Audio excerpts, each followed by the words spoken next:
Hello, welcome to Cashcroft TV. My name is Kalen Ashcroft. Thanks for watching another video on ancient Greek and Roman history. Today we'll be doing Demetrius from ancient Macedonia and Mark Antony from ancient Rome. So Plutarch opens up these two lives with this dialogue, and I'll start with this quote. Medicine, to produce health, has to examine disease, and music, to create harmony, must investigate discord. And the supreme arts of temperance, of justice, and of wisdom, as they are acts of judgment and selection, exercised not on good and just and expedient only, but also on wicked, unjust, and inexpedient objects. Do not give their commendations to mere innocence, whose boast is its inexperience of evil, and whose truer name is, by their reward, suppleness and ignorance of what men aright should know. So what he means by this, and it's probably quite explanatory in the text, is that it's naive to only look at the virtues and greatness of these lives. It's also important to look at their unjust actions and their cruel deeds. And I see a sort of parallel. One of my favorite, I would say, he's definitely a philosopher, but he's actually formally trained in clinical psychology, is Jordan B. Peterson, Canadian from Alberta. And he basically says in order to really be good and to achieve wisdom, you have to come to grips with one's own capacity for evil, because, throughout history, many people, pretty much all of our ancestors have committed great atrocities, and that capacity is within us. And just to get to that understanding is important. And what Plutarch is saying here is it's naive to only look at one side of the coin. And yeah. So either way, let's start off with Demetrius. So Demetrius was supposedly the son of Antigonus. So Antigonus was one of the heirs of the big sort of power gap that Alexander III, the Great, Alexander the Great of Macedon, sort of left. It's also possible that Demetrius might actually have been Antigonus's brother, and he married his sister. But this is, in all intents and purposes, it doesn't really matter. There was a huge age gap between the two, and Demetrius was and became his heir. It said he had a certain singular beauty and grace of strength. Here's an actual quote. He had at once grace and strength, dignity and beauty, and there was blended with their youthful eagerness a certain heroic look and kingly majesty that were hard to imitate. And by hard to imitate, it says that no sculpture or a painting was really able to capture his beauty that was inherent in real life. It said that he wasn't as Antigonus was known for his tall stature and sort of powerful appearance. Demetrius wasn't quite like this, but he was sort of great in a different on a different note, and that was more effeminate beauty, I would say. He had a great relationship with Antigonus, we'll call it the father. I think that's probably the most true anyways. The many times after the death of Alexander the Great, and even since Philip, throughout, many of the kings had issues in killing their own brothers and killing their own sons. It was a huge issue in the power gap left after Alexander the Great died. However, Demetrius got along very good with Antigonus. One little story is that when apparently Demetrius was out hunting, he comes back and Antigonus is speaking to ambassadors, and Antigonus lets him approach him with his spear in hand, his hunting spear in hand, and as the ambassadors are leaving, he points out to the ambassadors, "O men, carry back this report also about us, that this is the way we feel towards one another." So he was proud of their relationship, and it was probably one of the reasons why, whether Demetrius was actually his son or it was actually his brother, he was so willing to fight alongside him and wanted to secure the throne of Macedonia and Greece for him. So, unfortunately, his father wasn't actually doing too well. He had lost 2/3 of his empire, and at 22, he sort of gets Demetrius to try to help him in defending Syria from Ptolemy, who was the ruler of Egypt, who sort of saw, after Alexander the Great had lost, many different parties were trying to gain a lot of this land. So originally Demetrius was tasked with keeping Ptolemy off, the Egyptian king, and unfortunately, through the Babylonian War, his father was just continuously losing territories. However, Demetrius proved to be quite superior to his father in battles. Eventually, on the other side, he goes west and sends 250 ships and frees Athens from Cassander, who was another individual who was trying to gain a spot or gain some territory in that which was left by Alexander the Great. And Cassander was also an ally of Ptolemy at that time. So Demetrius and his father Antigonus were kind of stuck in the middle of two individuals, Ptolemy in the east and Cassander in the west, both trying to get at that Macedonian land. But he proved to be quite powerful. In the Battle of Salamis, he actually destroys Ptolemaic Egypt. He doesn't actually kill Ptolemy, but he managed to really defeat them. And Antigonus is named king of Macedonia, and he names Demetrius his heir. So this is kind of where Demetrius, he's probably getting a lot more fame amongst the people because he's succeeding in a lot of the ways that his father couldn't. His father had lost, as I said, 2/3 of the territory that he once held. But once Demetrius comes of age at 22, he really starts attaining a lot of victories for both him and his father. And his father obviously names him his heir. Through this, he does some great innovations, and you might know of these. He invents the battering ram, which was 180 feet, which really surprised me. I had no idea that they were that long. I was more familiar with the one in Age of Empires, which is probably the width of like 3 units, so not nearly 180 feet. And some of them were used by up to 1,000 men, so these things were absolutely massive. And I find even more impressively, he invented the siege tower called Helepolis, which translates to taker of cities. And it was 125 feet tall and 60 feet wide and weighed up to 360,000 pounds. So you can only imagine how amazing something like this would be. This would be quite a sight to see. So after that, he took Athens from the rulership of Cassander, and he reinstates the Corinthian League. And he is named Soter of Athens, Savior of Athens. So he's becoming quite powerful at this time. But he starts to develop some really bad behavior. He's a very a promiscuous individual. At one time, there was this guy named Demetrius the Handsome, an Athenian, and he was Demetrius came kind of attracted to this young individual, and he cornered him in a bathhouse at one point in Athens, and the individual turns up the heat and jumps into the water, killing himself. So it did not reflect well on Demetrius, despite relationships between older men and younger youth being appropriate. The youth killed himself because he was so pressured by this. So obviously not a good look for Demetrius. He also was going after this guy named Cleanidas, and Cleanidas had a son, and he would not give up his son to Demetrius, obviously for sexual favors, so he ended up fining him. And so obviously despite saving Athens, he became corrupt, and I think he sort of thought that Athens kind of owed it to him, especially their young boys, which is obviously something that's not especially considered very socially unacceptable today. So Cassander obviously is still alive, and Cassander, Diadochi, Seculus, and Lysimachus, they all sort of make an alliance to defeat Demetrius.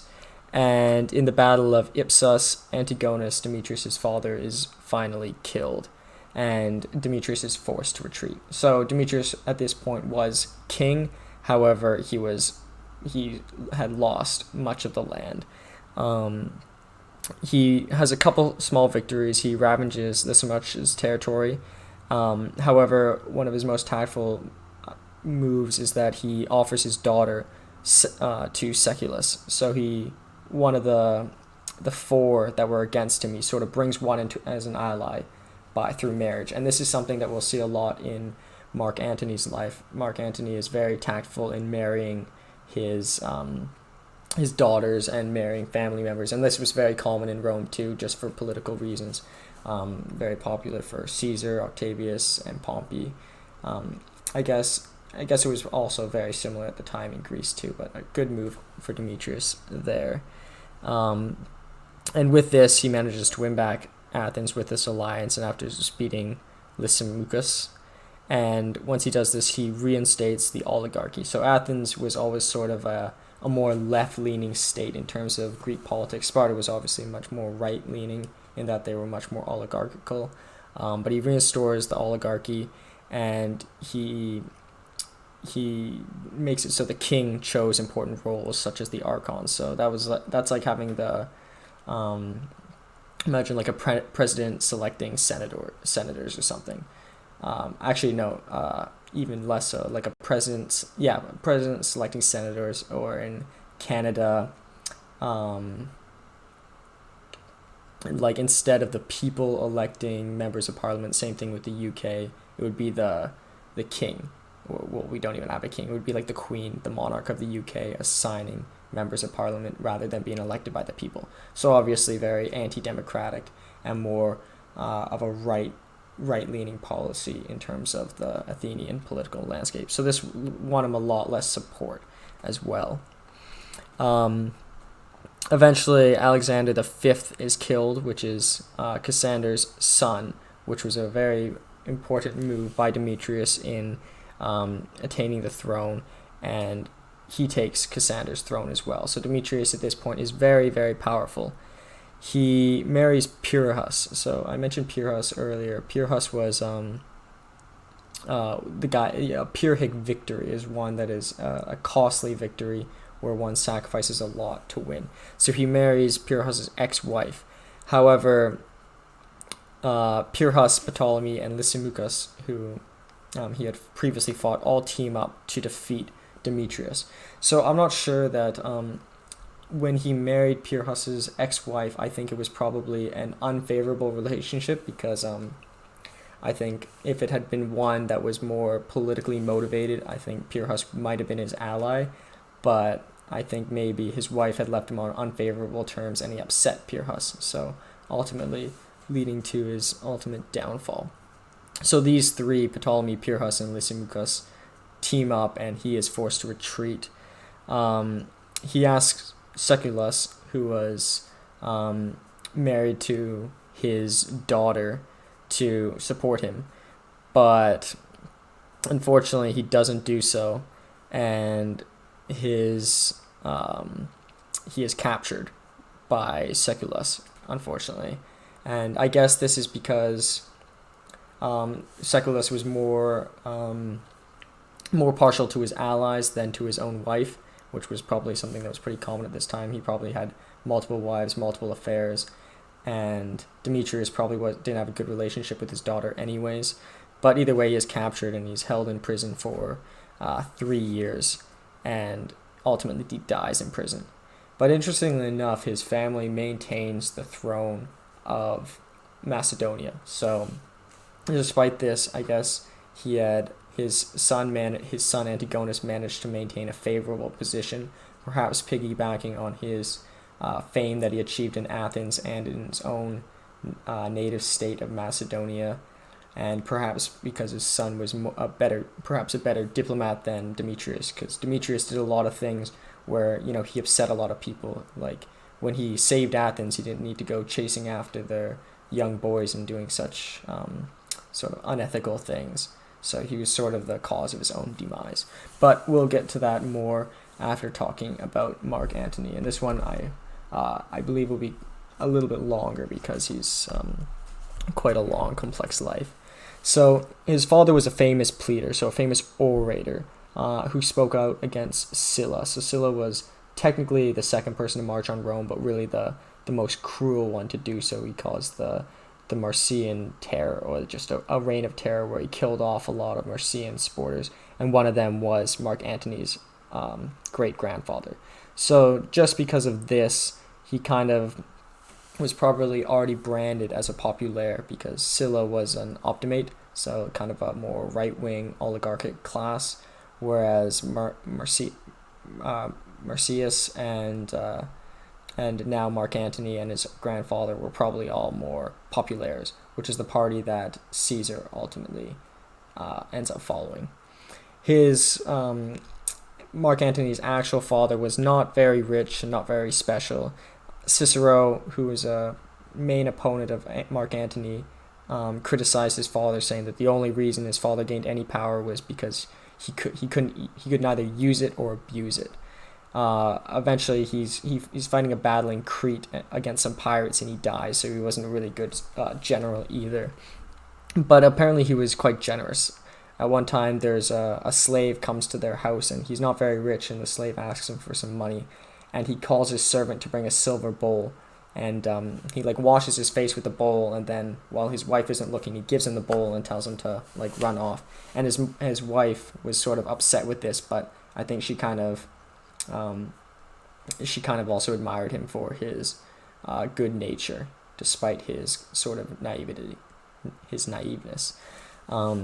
However, Mark Antony's mother and his father's wife was one of Julius Caesar's distant cousins. Her name was also Julia, and she was quite intelligent, and Mark Antony was trained a lot by his mother. Following his father's early death, his father died when he was quite young, fighting in Crete. She married another individual named Cornelius Lentulus, who was sort of a corrupt individual and accumulated a lot of debt and held a lot of parties, and this probably rubbed off on Mark Antony, as we'll soon see. But eventually this individual is killed by Cicero. As if you saw the previous video, Cicero, there was what's called a Catiline conspiracy, and Cicero and Pompey decided to kill off all the conspirators, whereas Julius Caesar actually wanted to spare their lives and spread them out across the state. But they feared that there could be another uprising, and so as a result, his stepfather was killed. And Mark Antony never really gave up this grudge he had against Cicero, and forever sort of had they call it a mortal grudge against him. And supposedly he was maybe denied burial, his stepfather, but this is often disputed. But the intent was there, and the effect was there too, and that Mark Antony from that point on hated Cicero.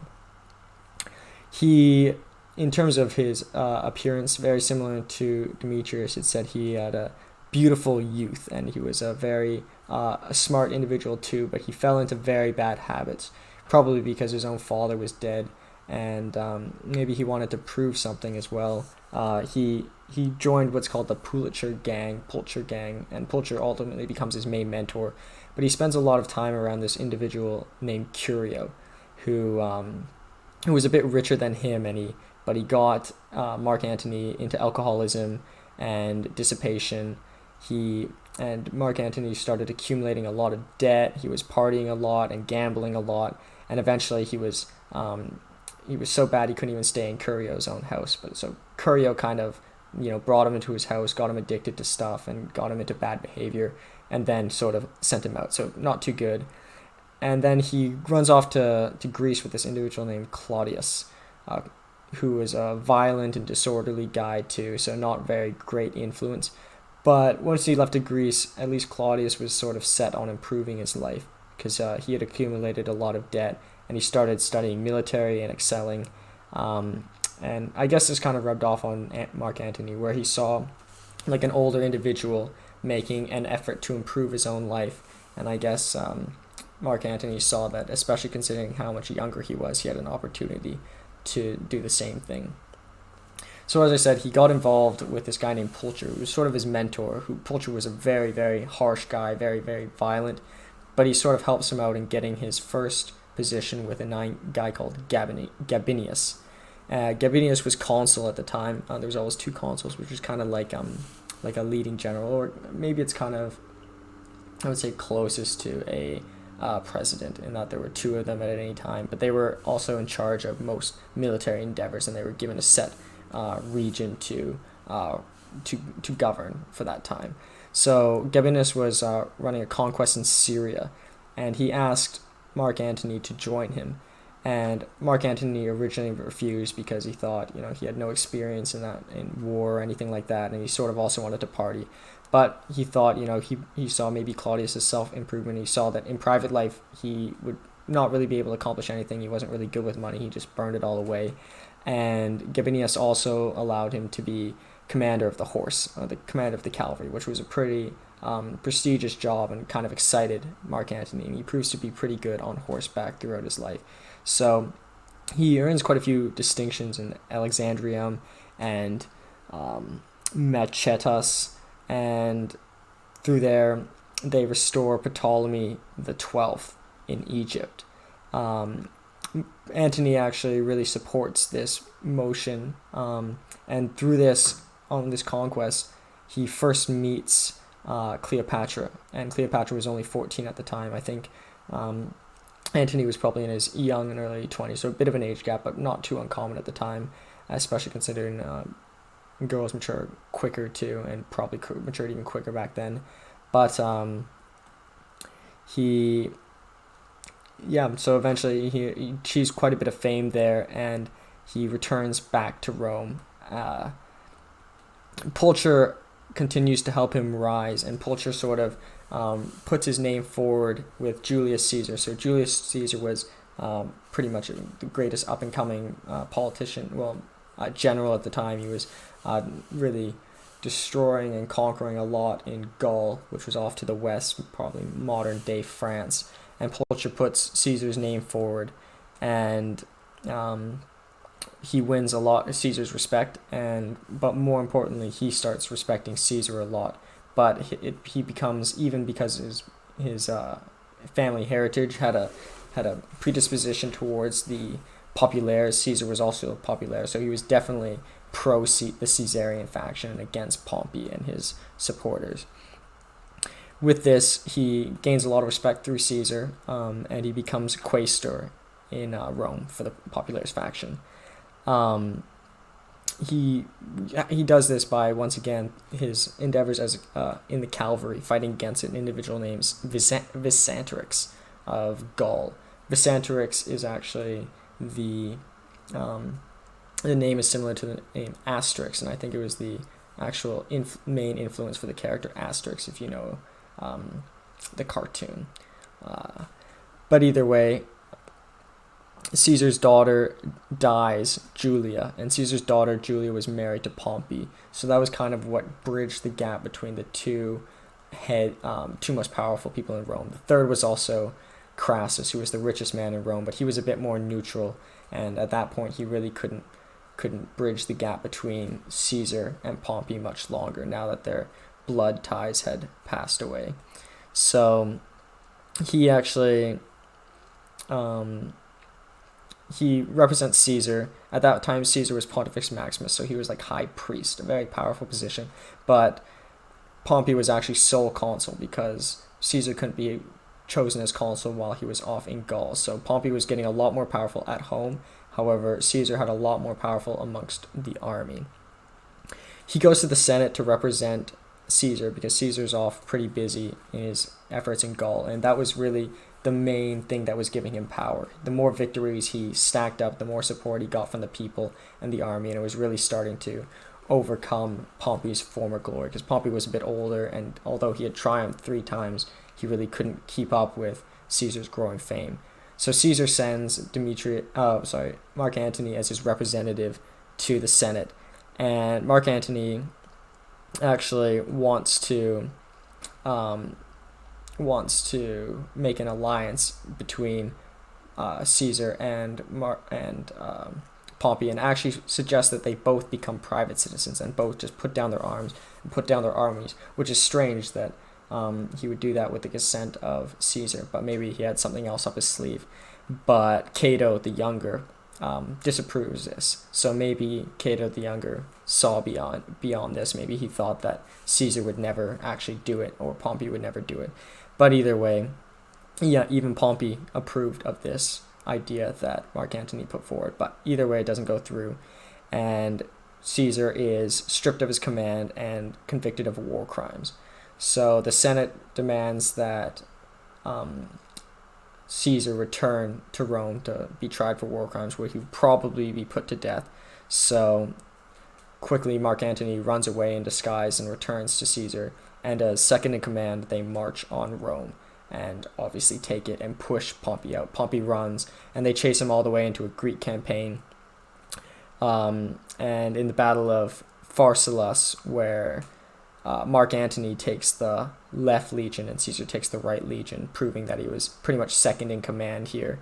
And they win a battle where Pompey had twice as many soldiers, and Caesar and Mark Antony had half as many soldiers, 2-1, and they win in a decisive victory. And Pompey eventually flees to Egypt, where he is killed by Ptolemy. So with that, Caesar is dictator, and Mark Antony is considered master of horse, which is like second in command. But Caesar heads off to Egypt and North Africa to do more conquest, because that's really what Caesar does best. He's obviously a great lawmaker and a very aggressive person, but he's really, above all, a great general, and that's where he sort of sustains his power.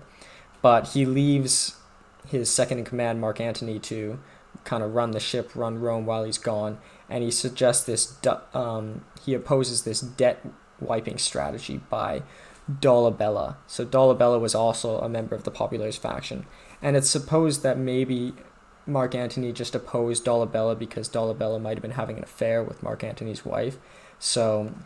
But he also, supposedly, Mark Antony thought that Caesar would not want this debt wiping legislation to go through. But either way, he opposes it and vetoes it, and Caesar gets very upset and strips him of his command temporarily and puts Dolabella in his place. So things start to sort of sour between Mark Antony and Caesar, and it's hard to say whose fault it is, but Mark Antony's always stayed loyal to Julius Caesar. Like this quote, when Caesar says do this, it is performed, and things never got fully sour, but it was sort of I believe it's probably because Mark Antony let his ego get too much into politics, and I think Caesar was actually pretty prudent in that he despite the long relationship he had with Mark Antony, he thought Dolabella was more correct. At this point, Mark Antony gets another wife. I think this is his third wife at this point. He marries Fulvia, Pulcher's ex-wife, so his mentor's ex-wife. So she was obviously younger, much younger than Pulcher, but probably closer to Mark Antony's age. But Mark Antony, through his life, has many relationships and many mistresses, as most importantly and most famously Cleopatra. But at this point, Cleopatra was actually Julius Caesar's mistress, and they actually had a son called Caesarius, and we'll get more to him in a bit. So eventually he gets to be co-consul again, which kind of shows that Caesar has also the willingness to forgiveness. But while co-consul, he is asked by Gaius Trebonius to join in the plot to assassinate Julius Caesar. Obviously, he doesn't agree to this, but this is it's hard to interpret how this sort of plays out. But they have this big ceremony where on the day of Romulus and Remus, pretty much the anniversary, kind of like the 4th of July, they have in the United States, a celebration of the founding of Rome. And there are the two consuls, Julius Caesar and Mark Antony. And Mark Antony offers Julius Caesar a crown, and Julius Caesar rejects the crown. So a couple interpretations that I've come up with here. Maybe firstly, the most direct is that Caesar rejected the crown because he did not want to be perceived as a king, which had a very bad connotation in ancient Rome. Maybe it's that Julius Caesar did not want to be given the crown by Mark Antony, because that would have escalated Mark Antony's place in society. Or maybe he rejected the crown, kind of going back to the first one, very similar, in that he believed that it would have upset the Senate. But and that's pretty much exactly what it does, because the Senate see this and they see that Caesar's getting too powerful and they plot to kill him. Brutus wasn't actually the assassination of Julius Caesar wasn't all Brutus's idea, but Brutus sort of rises to be the head of the what's called the liberators, the people who wanted to destroy the Caesarian faction, basically because he had a history. His fathers had a history of killing dictators or killing tyrants. Sorry. Caesar was attacked by 60 people who tried to assassinate him, and he received 23 wounds, and he died of blood loss. So this very much upset Mark Antony. But interestingly enough, Mark Antony, they thought about killing others, but Brutus said not to kill Mark Antony. Maybe because they wanted to minimize the amount of bloodshed because there would be huge repercussions, or maybe because he was partial to Mark Antony and saw some better character in him. But it's hard to say because others such as Cicero, who was very much involved in the assassination, despised Mark Antony. So it's very lucky that Mark Antony got out of this alive. But I think if they had gone further and killed more than just Julius Caesar, there would have been a full-out civil war, and the collapse of Rome could have occurred right then and there. So he actually at this point was the sole consul of Rome, because him and Julius Caesar were the co-consuls of Rome, despite obviously Julius Caesar being dictator for life. And his widow, Julius Caesar's widow, pretty much gives Mark Antony all of his assets and stuff temporarily. So everyone thinks that Mark Antony is going to be the next sort of dictator for life of Rome. With this also, the liberators are granted safety, asylum. They're not going to be killed for assassinating Julius Caesar in order to retain Julius Caesar's reforms. So there was still going to be a dictator, but the liberators would get away with what they had done. But surprisingly, when the will ultimately arrives, Mark Antony is not named as the successor, but rather a 19-year-old nephew of Julius Caesar, who was off in Macedonia fighting a war. So this, I think, was very much a surprise to everyone. It wasn't even Julius Caesar's direct son, who he had with Cleopatra, his mistress, but rather his nephew, so not even directly his descendant. So it was very strange, and I think there was something special. We'll call him actually Octavius for now, because Octavius was his original name. Augustus was the name he gave to himself later, but there was probably something very special about Octavius. I wish Plutarch actually did write a life about Octavius, but it's been lost along with many others, which is very sad, because I think his story is just as interesting, if not more interesting, than Julius Caesar. So, and I think the word says it all. Augustus. I like the word. Augustus is like a kingly nature and a sort of a lion-like temperament. I think Julius Caesar maybe saw something in Octavius, or rather saw something in Mark Antony to choose not to select him. But either way, Octavius gets the throne, but he's very young at this point. So I think Mark Antony sort of gets a little bit worried and gets a little upset and a little bit jealous. So he abolishes the dictatorship, which obviously pleased the Senate and worked very easily. The liberators were very happy with that. And even from the will, he stole a lot of Octavius's money, and he names himself Pontifex Maximus, so head of the religious sect. Octavius is very upset by this because there was a lot of debt that they owed, and there are a lot of people that had to be repaid. Or a lot of people that had to be paid by the will. So Octavius actually accumulates wealth to pay back all the creditors and to pay back all the people owed. So many people are already starting to see Augustus or Octavius as someone who is not only true to his word, or not only responsible for his own actions, but responsible to that of his uncle and that of his allies. So he proves to be the better individual here. So Cicero really starts denouncing Mark Antony. He has what's called the Philippics, as I talked about in the previous video, where he just sort of tears Mark Antony apart. And Cicero actually seems to be partial. Even he sort of supports Augustus Octavius, even though he hated his uncle Julius Caesar. He's very partial to Octavius. So it leads me to think there's something very special about Octavius.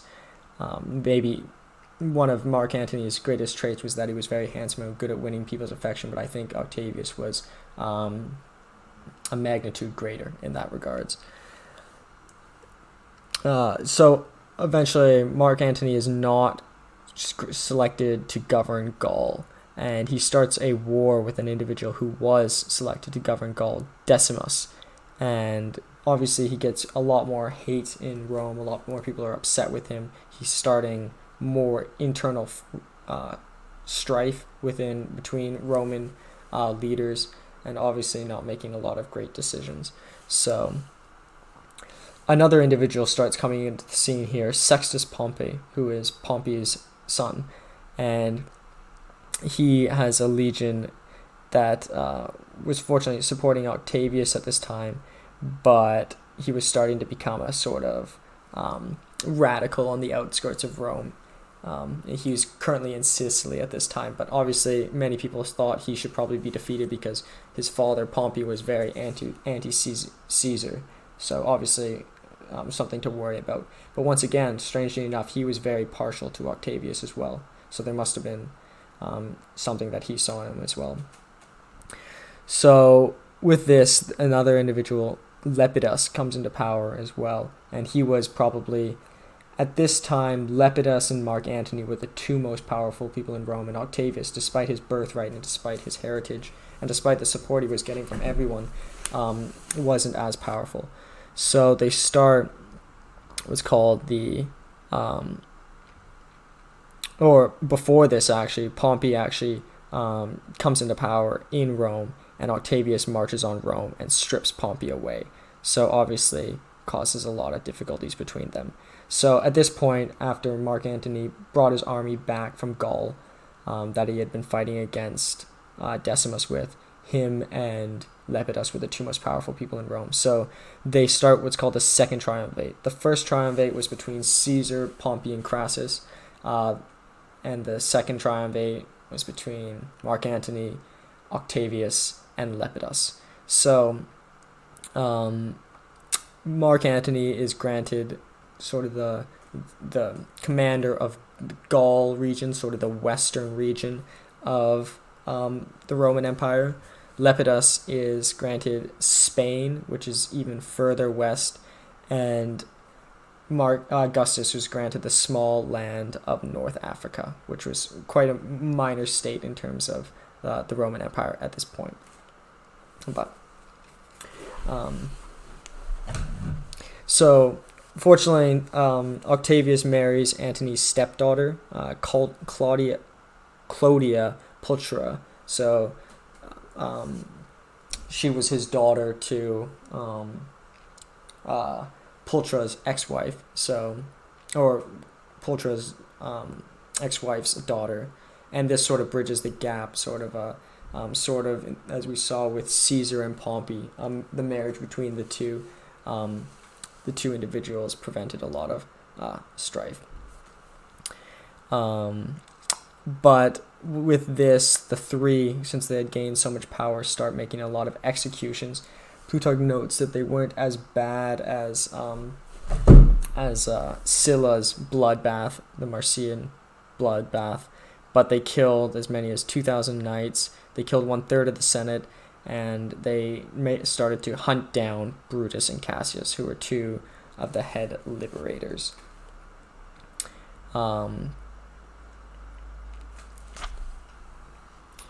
So they wanted to head and hunt down these individuals,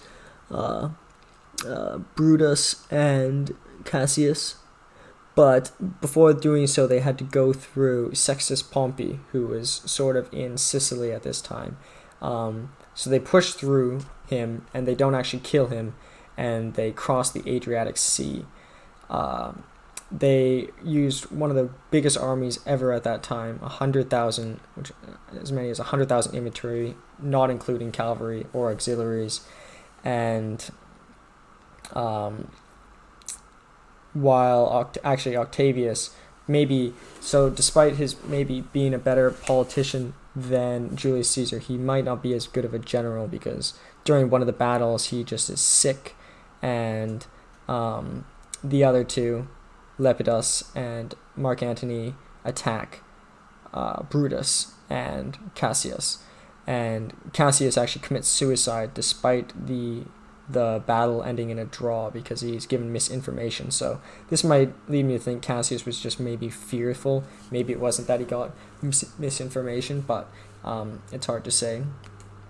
And then Brutus wanted to sort of wait. He didn't want to face them head on because they had a huge army, but the generals were so worried that the infantry and the people would defect to Octavius's army and Mark Antony's army that they are forced to fight immediately. And the day before the war ends, Brutus also commits suicide. And it's said as many as 50,000 died in this battle. Octavius sort of starts to change here. Mark Antony and they sort of switch places. Mark Antony is actually very kind and very merciful to the defeated individuals, whereas Octavius cuts off Brutus's head and is very cruel to many of the conquered. So with this, Mark Antony sort of retains his place as the most powerful man in Rome, but Octavius takes Lepidus's land of Spain. So now Octavius still has his former Gaul territory, but he also has the east, which they just took from Brutus and Cassius, whereas Octavius gets Spain, Lepidus's former territory, to the far west, and Lepidus is then given North Africa, which was formerly held by Octavius. So Lepidus is sort of getting pushed to the sidelines. So this Mark Antony sort of starts to get a kind of ego building up. He wants to avenge Crassus. So Crassus tried starting a war with Parthia and never succeeded.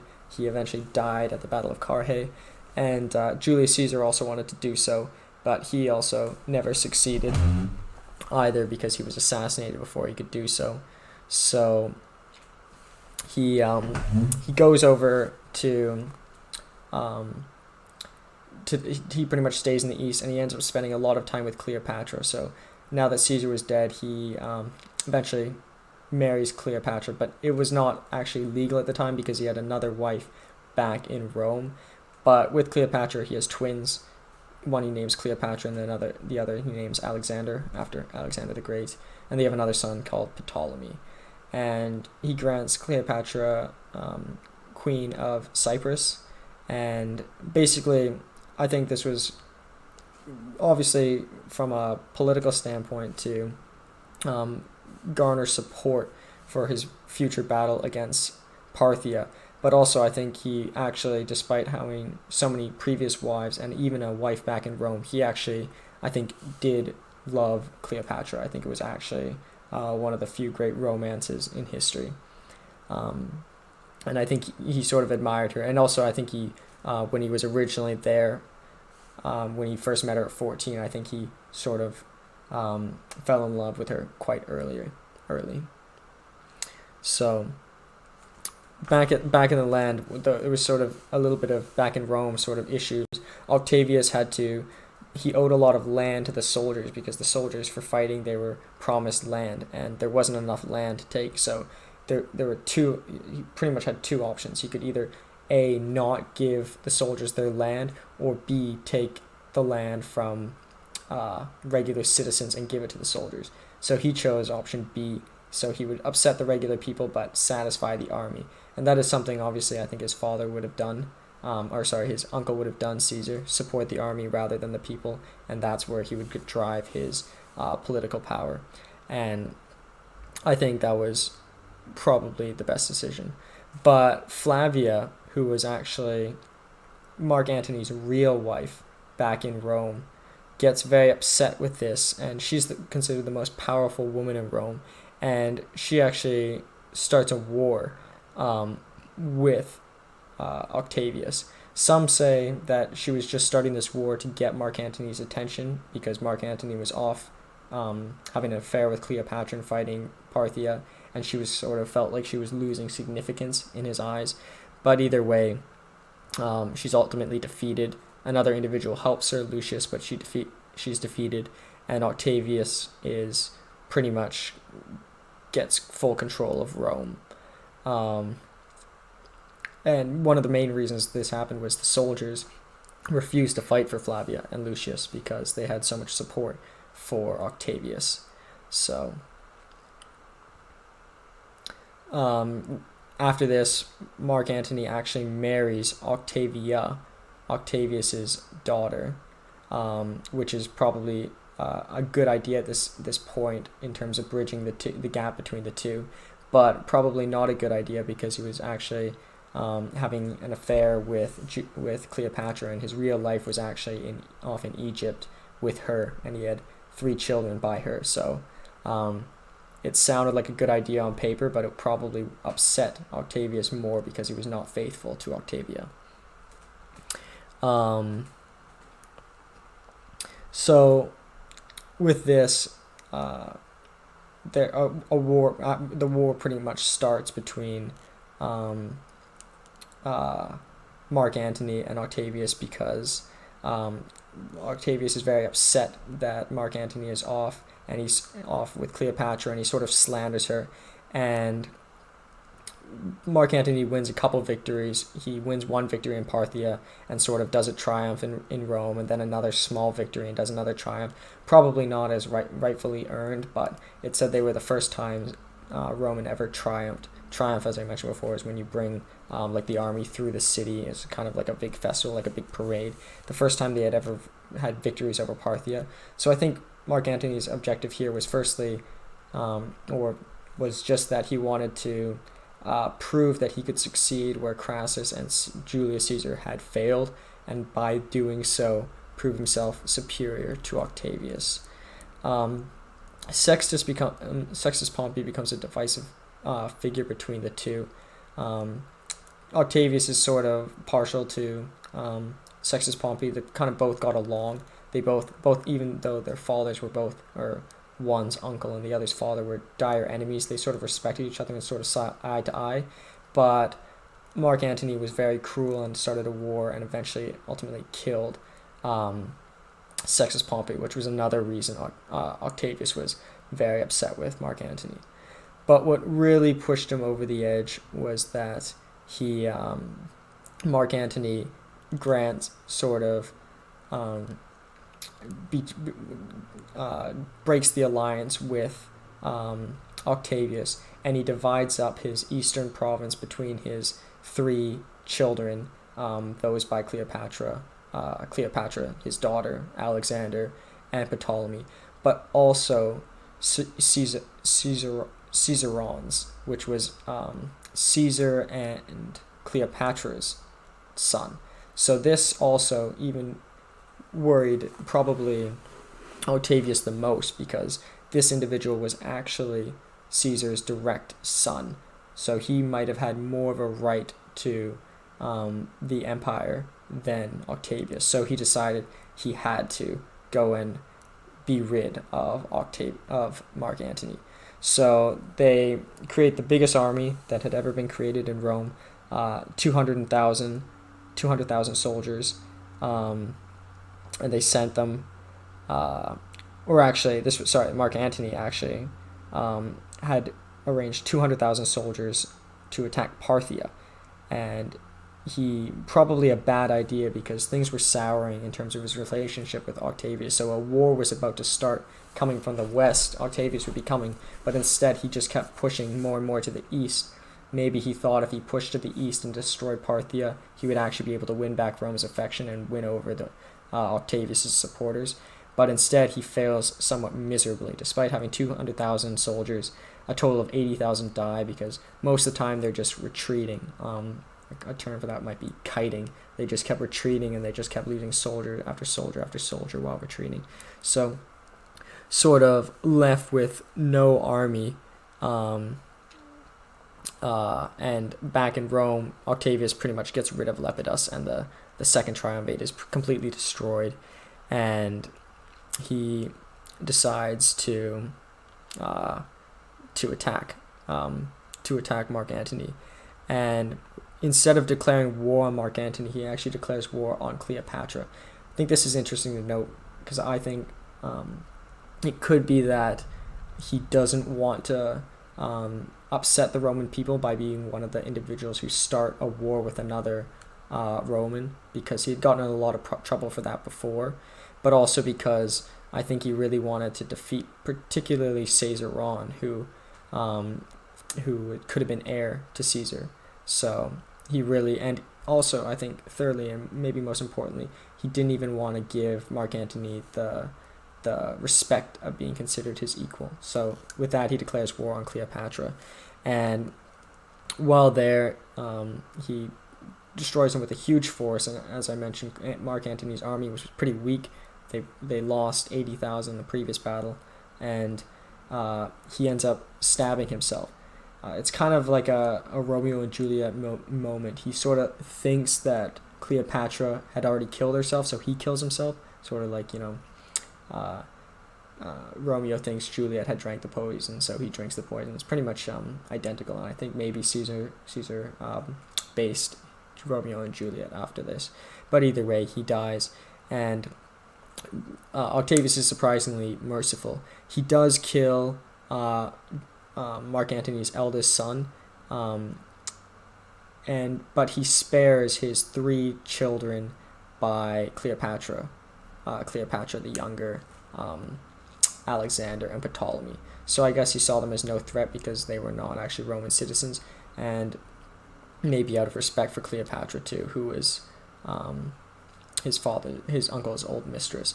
But he obviously does kill Caesarion because he fears that Caesarion could become emperor of Rome. And with this, Cicero Minor, Cicero's son, announces that Mark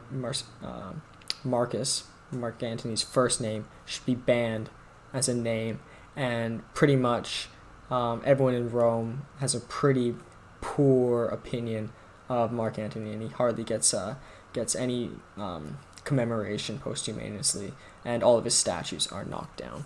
So not a great way to live. And with this, Octavius names himself Augustus, which is probably even a higher rank than Caesar, pretty much emperor of Rome, and he's considered the first real emperor of the Roman Empire at that. So yeah, I guess we'll go to the comparison. I'll leave it on this slide.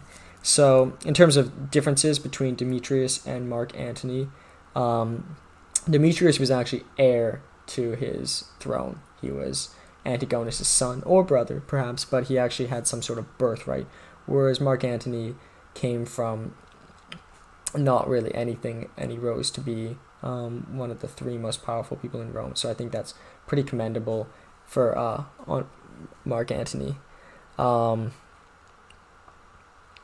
But Plutarch actually criticizes them, where I just complimented Mark Antony. He says that Demetrius actually rightly pursued his power, whereas Mark Antony was sort of just blindly or just greedily searching for power when he probably didn't earn it. It said that Demetrius was liberated the people he conquered. That's why he's considered the savior of Athens, whereas Mark Antony took away liberty. Most notably, he killed off the liberators who were trying to free Rome, Brutus and Cassius, and he was pretty cruel to the people he conquered, and that's probably why Octavius ultimately succeeded over him, in that he was despite obviously not perfect, he was more kind to the people he ruled over. So Demetrius was abandoned by his allies, and that's true, as we said, with Seculus, who was even married to his daughter, he betrayed him at the end and was also ultimately captured by him, whereas it said Mark Antony betrayed his allies, so vice versa there. He spent a lot of time with Cleopatra when he could have been back in Rome and winning the support of his people, and instead he was sort of creating his own little empire off in the east. In terms of similarities, they were both insolent in prosperity, and they abandoned themselves to luxury, so they were both partied a lot. One thing I didn't note was Antony was actually, when in Greece, deified as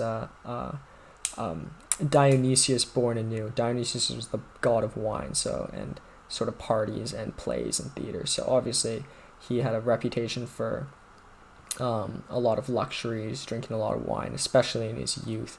And they were both sort of corrupt in terms of sexual pleasure.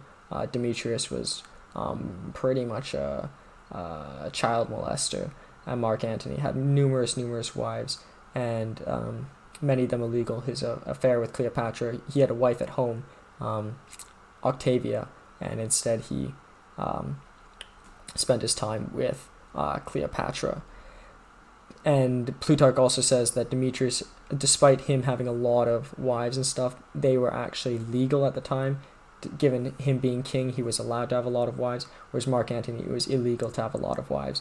But I'll defend Mark Antony here by saying that his affair was undoubtedly for love, especially with Cleopatra. Maybe all of his others were unethical, and maybe this is not a redeeming factor. But I think there's a certain virtue or a certain beauty in what he had with Cleopatra that sort of might be a testament to his, despite all his wrongdoings, a good heart. Whereas Demetrius sort of shows no sign of this. One boy even kills himself because he's coming on to him. Plutarch says that Demetrius was less so in abandoning themselves to luxury, and it was legal to have multiple wives, but Mark Antony was more religiously acceptable. Caesar, along with Caesar, who was Pontifex Maximus, head of the religious sect, he was actually quite a religious guy, whereas Demetrius was had sexual relations in front of many statues and in front of many holy sites, so obviously not as religious of an individual. So both of them had a lot of wrongs and a lot of greats, and that kind of brings it back to the original point. To really learn from these people, it would be useless to just talk about their merits. It's important to talk about why they went wrong, because learning why, for example, Mark Antony went wrong is exactly why Octavius succeeded. He probably could have been the first emperor of Rome if he had played his cards right, but I think there's a lot that we can learn from his failures, and obviously from his successes too. So thank you so much for watching this video, and I hope you watch the next and those that precede this if you haven't already seen them. Thanks so much. Bye.